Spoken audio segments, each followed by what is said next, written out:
aktif musyawarah.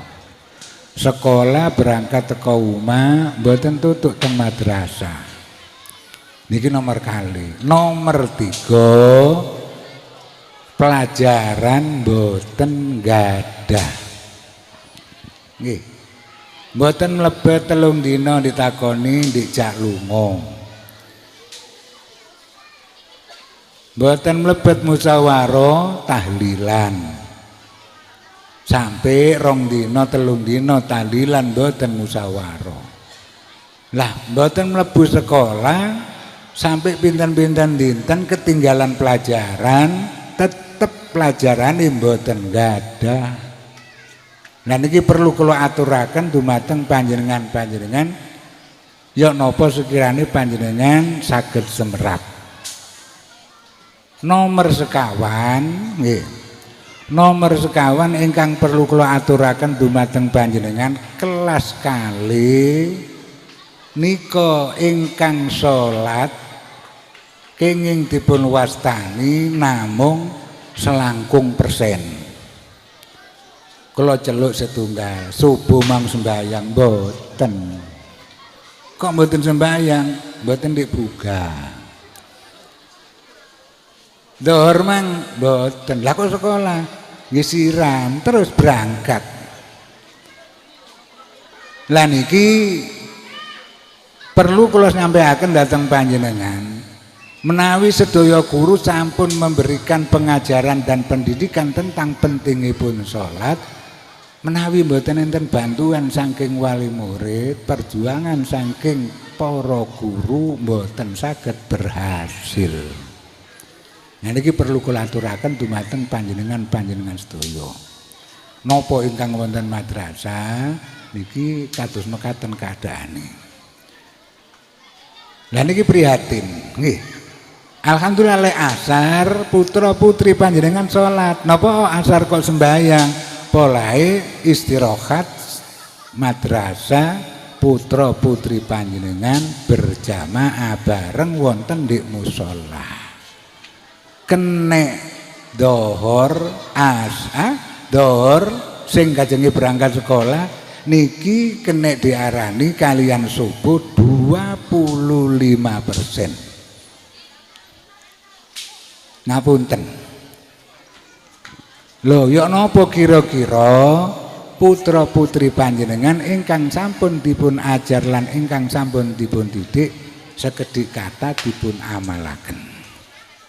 Para bapak lan para ibu sedaya ingkang kawula hormati. Panci dalam pendidikan menika nggih rada susah. Kalau wau panjenengan mirengaken tentang juara-juara kalau wau juara 1, juara 2, juara 3. Lah kula sebagai kepala sekolah ngira prihatin. Di antara dari TKA sampai kelas 6 ada yang juara 3 nilainya baru 6. Nih, nilainya 6. Ini berarti yang enggak juara kaya apa nilai. Jadi sing elek nggih kula duduhaken, sing apik nggih kula duduhaken. Anakku juara, ngapunten dik delok dhisik. Engko rapote dipun tingali. Nggih. Sak pira nilai anakku? Kok iso juara? Ternyata kok 6, takkan mengecewakan. Lho sing ndak juara kira-kira kaya apa? Lah niki keprihatinan pendidikan semakin wonten zaman sing kados ngeten niki. Napa putra putri panjenengan sedaya lek kula tingali sibuk lan repot serta boten wonten waktu belajar kecuali nyekel HP. Lah mosok kajenge guru keliling nang omah-omah aja nyekel HP. Lho kecuali panjenengan ingkang ngontrol. Wayahnya ke HP ayo dolanan HP, tapi wayah belajar ayo belajar. Pun mboten saged mangke dilarang pun mboten saged. Lek 3 tahun 2 tahun sing kepungkur godaan putra putri kula kali panjenengan sedaya TV. TV semangken mboten pati payu, Bu. Lah kon ngoten nggih. Napa HP? Lah kula kali panjenengan mboten saged negur lan saged mboten saged nasihati anak. Lek kula kali panjenengan sik ndingkluk nyang HP. Ya apa kok HP tok? Lah Dik Wali, wo bapak dhewe ya ngono ya apa? Bapak aku nyekel HP jan nyekel HP mang iku. Lah niki repote, nggih repote. Mulaken kados sengkaten hasil pendidikan semangkin nggih, hasil pendidikan semangkin nemen merosoti. Ini ku wau juara ngledek nilai 6. Niki juara 3. Nggih, juara 3. Nggih, kirangan mangke bintang pelajare. Menawi tahun kepungkur bintang pelajar nilai pun 9, niki. Napa semangkin niki bintang pelajare nilai pinten? Yakin mboten semerap. Seluruh dewan guru mboten semerap kecuali kula ingkang semerap. Bojo kula mawon mboten semerap. Nggih. Lah ingkang nentukaken menika dari wali-wali kelas. Kenaikan pun juga dari wali kelas. Yang berhak mencoret naik dan tidak naik sanes kepala sekolah. Kepala sekolah cuma diberitahu, niki Ustadz mboten munggah. Oh iya wis, apa dasare kok mboten munggah? Niki ngeten. Niki mampu nilai tutuk nggih. Niki diantara nih kalau duduaken supaya tidak terjadi unjuk rasa maneh. Tahun ninggal niki masyaallah mboten saged tilem kula Bu. Nggih. Nah itu dok assalamualaikum. Ya napa anak kula kok mboten munggah nggih. Niki tahun ninggal niki. Insyaallah tahun semakin pun mboten enten unjuk rasa. Napa? Yang mencoret naik atau tidak adalah dari masing-masing wali kelas. Wonten ingkang nilai mencapai target. Cuma ndak naik. Napa? Pelajaran mboten gadah. 1. Nomor kali sering mboten masuk. Nomor 3 keaktifan lan kedisiplinan saenake dhewe. Hingga wali kelas mempunyai hak. Para ibu lan para bapak ingkang kawula mulyakaken. Menawi masalah pembayaran sahriyah bendinten menika alhamdulillah lancar. Cuma kadang-kadang nggih menawi sampun waktune memberikan bisaro, memberikan bebunga dumateng guru, kadang-kadang terjadi kekurangan. Napa? Polai wonten ingkang tasik dereng bayar. Ngapunten.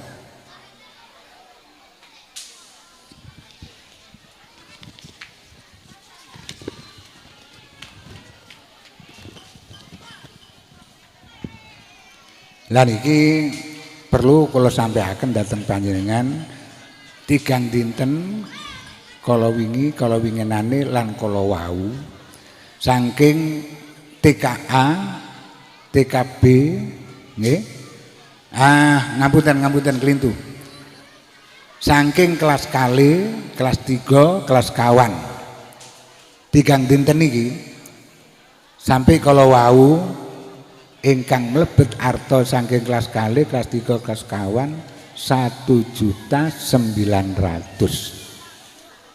Ingkang dereng masuk kantun 900.000. Nggih.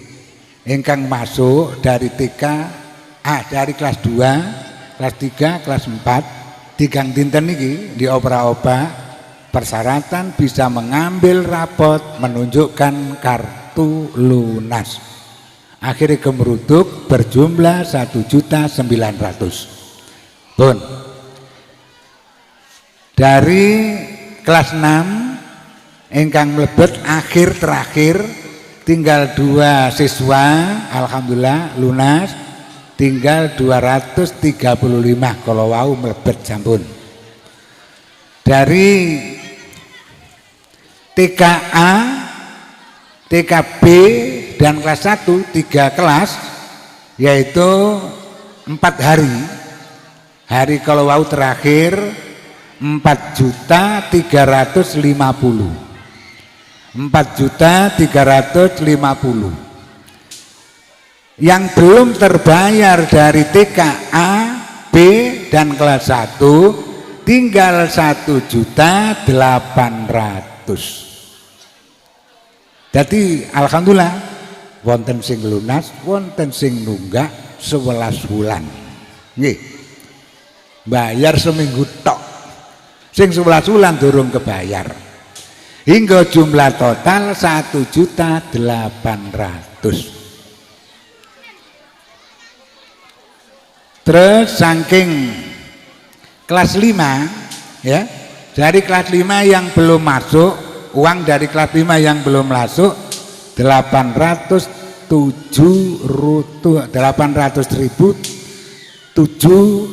rupiah. 800.007 rupiah.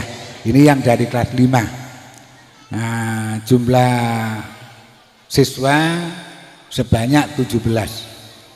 Kantun 807 niki di kelas 5. Jadi estune madrasah ini nggih sugih. Cuma duwe isih ketitip wonten ing mriku. Para bapak sedaya ingkang kawula hormati. Cuma balik malih. Lek kula kali panjenengan sedaya balik dumateng setunggal ulama.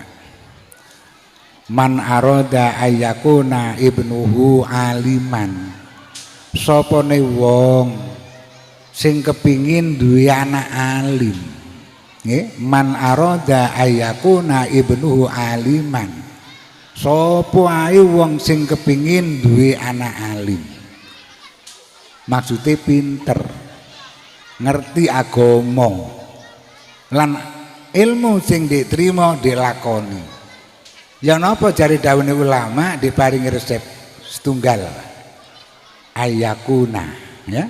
Wayam bagi ayura wayam bagi ayu aldimal ghuraba minal fuqaha. Hendaknya orang itu memberikan satu penghormatan dan kemuliaan pada orang-orang yang alim. Nomor 2, wayu azimahum dan mengagungkan.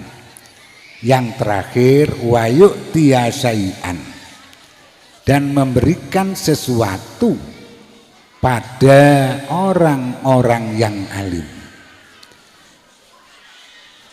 Ilam yakun ibnuhu aliman, kalau anaknya enggak jadi alim padahal wong tuane wis kaya ngono.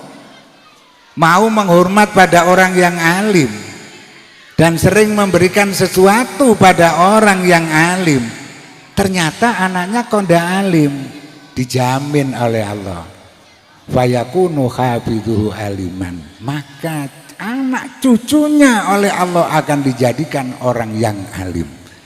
Dados panjenengan lek sregep bayar kartu tapi kula titip niat nyelameti anak, niat biayai anak. Menawi kula kali panjenengan daya ngetokno dhuwit bayar kartu, waduh bayar maneh wisan rek. Wingenan wis bayar, saiki bayar maneh. Yakin nopo ingkang panjenengan dalaken muspro. Berarti keikhlasan pun boten wonten. Tapi lek kula kali panjenengan daya, Bu, Pak, apa wae bayar? Oh ya alhamdulillah nak ana iki. Ngekekno dhuwit kelawan ikhlas, kelawan rela, yakin Allah yang akan membalas. Tapi kula kali panjenengan sedaya akan merasa rugi lek ngedalaken dhuwit kelawan rasa abot, kadang-kadang anak kula kali jenengan sedaya wangsul, Bu, pulpene ilang. Oh, ilang di endi ndik kono. Ya wis, iki ana dhuwit tuku maneh. Loh, muni tuku maneh kelawan ikhlas, yakin ilmu ingkang diperoleh oleh anak akan menjadi ilmu yang barokah. Tapi, Bu, pulpene ilang, Bu. Bukune suwek, Bu. Pancene awakmu timakno golek dhuwit iki enteng ae. Pun diarep-arep anak iki dadi mulya. Aja diarep-arep. Mulaken kula kali panjenengan sedaya sampai tirase Kanjeng Nabi Muhammad sallallahu alaihi wasallam bahwa ibu adalah merupakan guru pertama dan madrasah yang pertama. Kok diarani ngono? Kaum ibu kok diarani guru pertama dan madrasah yang pertama? Kok diarani sekolahan sing pertama? Iya. Seorang ibu masya Allah perjuangannya luar biasa. Krono kaya ngono pendungane gampang diterima dening Allah Subhanahu wa taala. Siji contoh, wonten setunggal ibu rodok ngelu-ngelu titik. Mulai esuk ora iso istirahat. Mari adang umba-umba, mari umba-umba mepe, mari mepe nyetrika. Sampai rodok ngelu. Gawe jangan polai si bapak kate teko. Bengi turu. Enak-enak turu si anak tangi ngek. Jaluk nyusu. Ternyata si ibu sing payah sing rodok loro tangi kelawan ikhlas. Duh, anakku tangi. Ya apa aku kudu ngrumat anak. Dik susoni kelawan nganggo susu sebelah tengen kelawan ucapan Bismillahirrahmanirrahim. Setengah wareg dik pindah yang susu sebelah kiri kelawan ucapan bismillah maneh dengan hati ikhlas lan sadar ridho penggodani anak waktu enak-enak turu anak ngrengek-ngrengek yakin anak iki bakal dadi wong sing mulya. Siji maneh lek ana ibu lan ibu enak-enak turu sing jenenge anak tangi. Gak ngenakno wong turu. Kapan kon kate sing kate ngenakno aku? Pun lek ana ibu sing kaya ngoten, aja ngarep-ngarep anak dadi mulya. Niki kula ngomong rada kasar niki. Milaken napa menika dirasapun Allah An-Nisa harsul lakum. Wong wadon iku minangka sawah ladangmu. Lho lek sawah ladang iki merupakan tanah yang gembur dan subur, ditanami napa kemawon bakal tumbuh dengan subur. Tapi lek tanah niki gersang, tanahe kelet, bibite apik, ndek tandur ndek tanah sing kelet, tanah sing gersang, cukul-cukul, tapi asarasen urip. Panjenengan Pak sebagai pembibit bibit sing bagus, ndek tandur sing tandurane kaya ngono, tanahe gersang, mboten saged diarep-arep. Boleh kados mekaten Allah dawuh, nisaukum harsul lakum. Wadonmu bojomu iku minangka sawah ladangmu. Krana digambarno nyang Gusti Allah kaya sawah ladang, ini membutuhkan tanah yang subur dan yang tanah gembur. Walaupun masih titik-titik, tapi tanah gembur, masya Allah, subur luar biasa. Lali ana para ibu dalam waktu keadaan nanggung hadas, nggih, mari kumpul ambil sing lanang, payah ngantuk anak ngek njaluk nyusu. Si bapak wong sing duwe pengalaman, wong sing duwe ilmu. Jare bapak sebagai suami, dik, apa mas? Wis, akeh ndang adusa sampean. Kok ngono mas? Lho ya saken lek sampean nyusoni anak dalam waktu keadaan nanggung gadas gede, kaya opo kok dadine anak kita ini. Dadi adus dhisik wis. Ya bu anak, apa jare aku sing gendong. Loh iki jenenge wong bapak, seorang bapak yang punya ilmu dalam rumah tangga demi ndak enake dhewe. Dik iku lho anake tangi lho. Ndak ngoten. Aja sampai sing jenenge anak iki nyusu nyang wong wadon, nyusu nyang ibu dalam waktu nanggung hadas gede. Mari kumpul ambek sing lanang, si anak nyusu setunggal garakno bodho. Nomor loro gampang kenek loro bekonyoken. Gatel. Nggih. Tapi nggih ngapunten lek ana arek bekonyoken wae iki pun itu ting. Pun itu ting nggih. Pun itu ting. Ku nomor kali. Nomor 3 lek ana arek nyusu nyang wong tua nyang ibuke. Dalam waktu keadaan nanggung gadas gede mari kumpul ambil sing lanang. Naudzubillah min dzalik. Akhir umure repot sing kate ngucapno lafaz la ilaha muni Allah tok repot. Niki sing paling penting. Menawi para bapak nyumrapi adik adus dhisik. Ndak mas aku ngantuk. Tolong Dik, adus wis ini anake aku apa jadi aku sing gendong. Apa jadi aku sing gendong. Niki leke para bapak pengertian duwe ilmu. Mulaken kelas 6 ingkang bakal dipun lepas dalam malam menika tanggal kali Ramadan. Kalian kelas 6 ingkang sampun tamat kala wingi insyaallah nderek gabung di madrasah dipun wontenaken pengajian fikih. Fathul Qorib melanjutkan pelajaran yang di madrasah nggih, melanjutkan pelajaran di madrasah polahe nemen pentinge mikiraken putra putri panjenengan ingkang sampun tamat madrasah ya napa sekirane putra putri panjenengan betul-betul menjadi orang yang menjadi harapan Rasulullah. Napa diantarane tanggal 2 Ramadan sing bakal madrasah paringaken dumateng putra putri panjenengan satu contoh. Ana wong lanang pun rawuh to. 1 jam. Quran rada loro iki. Nggih. Dalam satu contoh kate muni njaluk ngombe iki tuan rumah. Mudhun yen anunke amplop.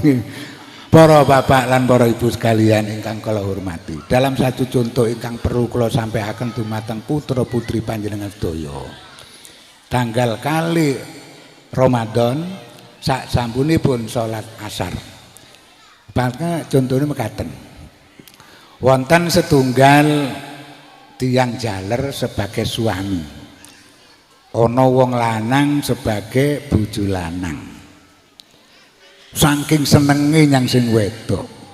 Nih, saking senenge saking cintai nyang sing wedok ngomong sing lanang. Ya Allah Dik, sampean iki kok cek ayune.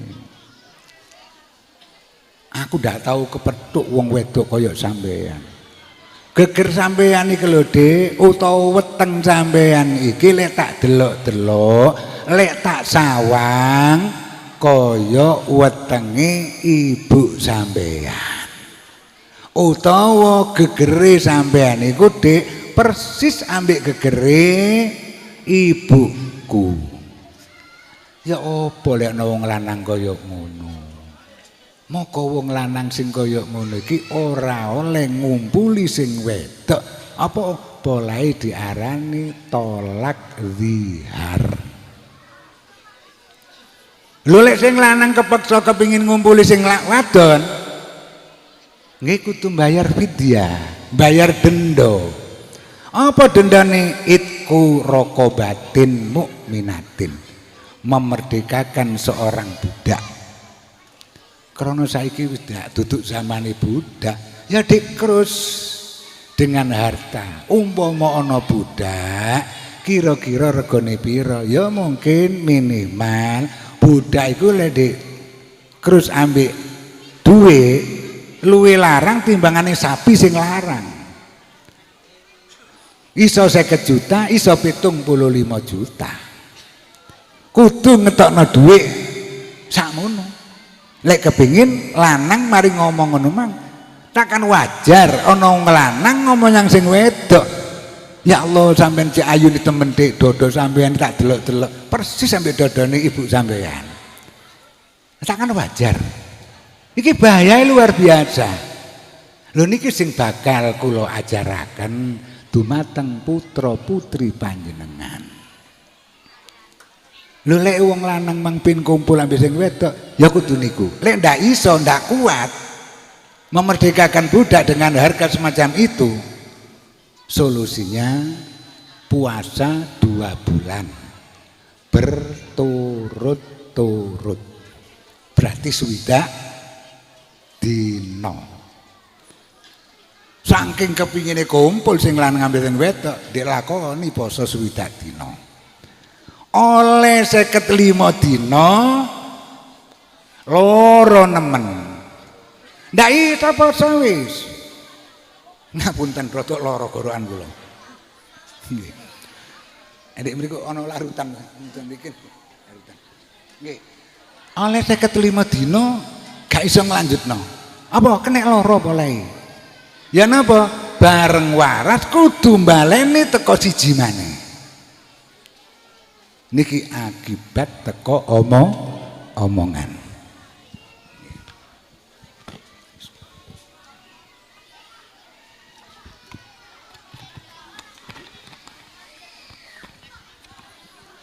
Ngapunten niki bondo dhewe kok. Nggih. Dadi umpama wis 55 dina, ndak iso nglanjutno apa oleh kena lara. Ya napa kudu baleni teko siji maneh. Oleh 53 baleni maneh 53 ketabrak motor, sikile putus. Nggih. Ndak iso poso wis. Ya apa bareng waras baleni maneh teko siji maneh. Lah niki abote. Para bapak umpama contoh sing liya. Contoh sing liya sing bakal kula sampaiaken dumateng putra putri panjenengan mangke wulan Ramadan. Wonten seorang suami sebagai bojo ngomong yang sing wedok. Kon Dik, lek pancen tetep kaya ngono. Ndak oleh kelo asem pancet kelo aseme cengkal sampean. Sampeyan nek sampe kelo asemane tak pegat sampean. Sampean Dik lek sampe keluar semane tak pegat. Mosok tak kandhani balik-balik ndak krungu. Lek aku iki ndak arep keluar. Meni lek sampe keluar semane tak pegat sampean. Lah iku jenenge taklikut tolak. Kok ndelalak mben sing estri keluar semane. Wis gak usah rame-rame langsung terjadi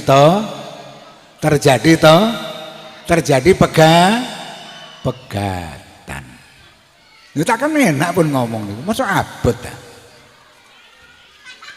Lah niki saged dipun semerapi kelawan melalui ilmu madrasah. Nggih. Utawa kadang-kadang Dik kon lek pancet kaya ngono ae tak pasrahno nyang bapak nggon. Aku tak golek maneh. Nek pancen awakmu kaya ngono tak pasrah. Lah niki bahaya. Nggih. Lah niki kudu disemerapi. Kanggo tiang jaler lan tiang estri. Napa polai kadang-kadang tiang estri ketepaan oleh wong lanang sing ora duwe ilmune perkawinan. Hingga bahayai kaya niku wau. Sampai akhirnya terjadi zina enggak kroso. Nggih. Para bapak, ibu sedaya ingkang kawula hormati. Niki ngomong rada kenceng tok niki. Rada kenceng-kenceng tok niku. Para bapak lan moho ibu ingkang kawula mulyakaken. Tapi kula titip malih wulan Syawal muga-muga selalu dipun paringi panjang umur saged nyekolahaken malih putra-putri panjenengan sedaya. Lan saestune panjenengan saged ngrasakaken antara ingkang sekolah kalian ingkang boten sekolah. Saged ngraosaken. Kranten ibadah niki mboten cukup tiru-tiru. Dadi kok umpamane ana wong sembayang bener, rukuke bener, takbire bener, tapi oleh sembayang tanpa ilmu. Nek takoni ana wong sembayang, ya sing rukuke bener, ngadege bener, maca Fatihah ya bener. Bareng ditakoni, Pak, sampean mang tak delok sembayang. Iya. Saben dina. Lho sampean tepak jengking mang iku apa jenenge? Ndak weruh aku. Cuma jare wong-wong lek tepak jengking iku diarani rukuk. Oh, berarti ero sampean. Lek jengking diarani rukuk iya. Cuma aku takon maneh, Pak. Sampean jengking sampean arani rukuk, aku takon, Pak. Rukuk iki termasuk apane salat? Apane salat yo apa sih? Apa syarate salat? Apa batale salat? Apa rukune salat? Ndak weruh pokok sembahyang. Lha iki jenenge ngelakoni ibadah tanpa dadi wong ibadah mboten cukup tiru-tiru. Man amila amalan bi ghairi ilmin amaluhu mardudatun latuk balu. Sapa ae wong sing ngamal ibadah tanpa ilmu, maka ibadahe bakal ditolak dening benten kali panjenengan sedaya.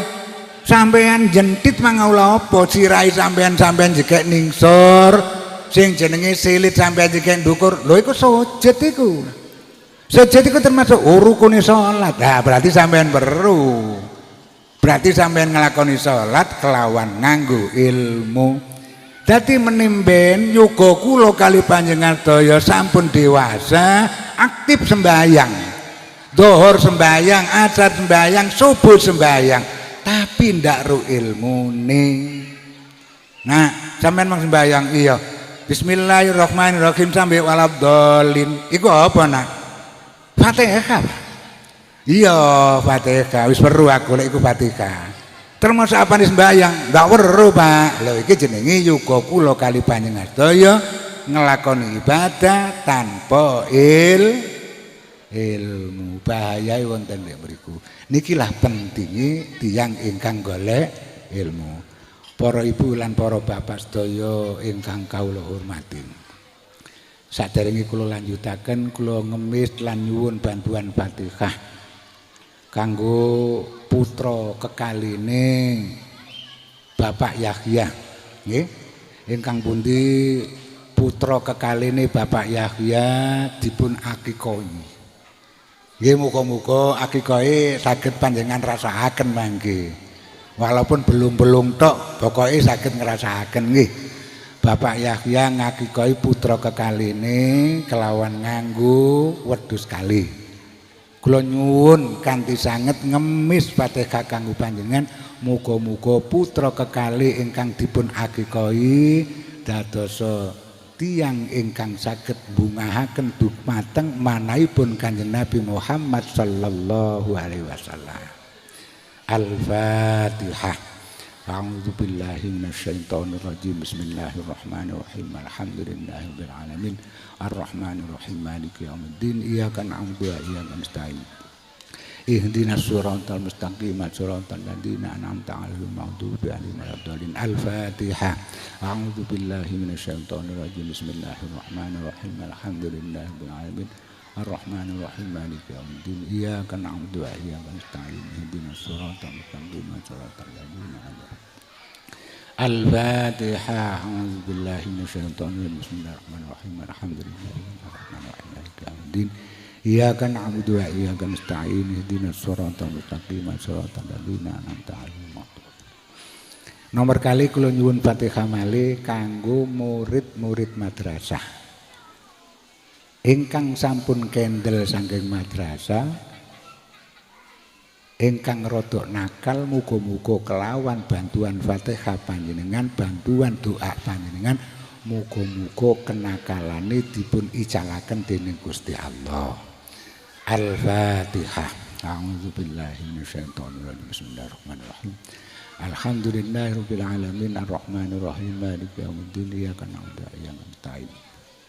Ihdinas siratal mustaqim. Siratal ladzina an'amta 'alaihim ghairil maghdubi 'alaihim. Lan nomor 3 kula nyuwun bantuan Fatihah malih kanggo murid-murid madrasah, anak didik kula jaler utawa estri ingkang tasih aktif sekolah, ingkang bodho muga-muga kebutuhane dipun icalaken dening Gusti Allah. Ingkang nakal muga-muga dipun ganti kelawan akhlakul karimah. Lan muga-muga ingkang sampun angsal ilmu muga-muga dening Gusti Allah kelawan barokah doa panjenengan sedaya, barokah Fatihah, barokah waosan Fatihah, muga-muga dening Gusti Allah dipun paringi kekuatan ngelakoni ilmu ingkang sampun dipun trami. Al-Fatihah. A'udzu billahi minasyaitonir rajim. Bismillahirrahmanirrahim. Alhamdulillahirabbil alamin. Arrahmanir rahim. Maliki yaumiddin. Iyyaka na'budu wa iyyaka nasta'in. Ihdinas siratal mustaqim. Siratal ladzina an'amta 'alaihim. Terakhir ingkang perlu kula sampaikan malih, kula nyuwun mboten enten unjuk rasa malih nggih, bahwa yang berhak mencoret naik atau tidak adalah dari wali kelas masing-masing. Terus keranten acara niki tasik kata niku mantun-mantun wisuda bintang pelajar. Insyaallah lek 3/4 jam cukup. Kiai insyaallah rawuh kurang 45 menit. Intine menika ingkang saged kula aturaken mugi sekedhik wonten manfaate. Akhirul kalam wassalamualaikum warahmatullahi wabarakatuh.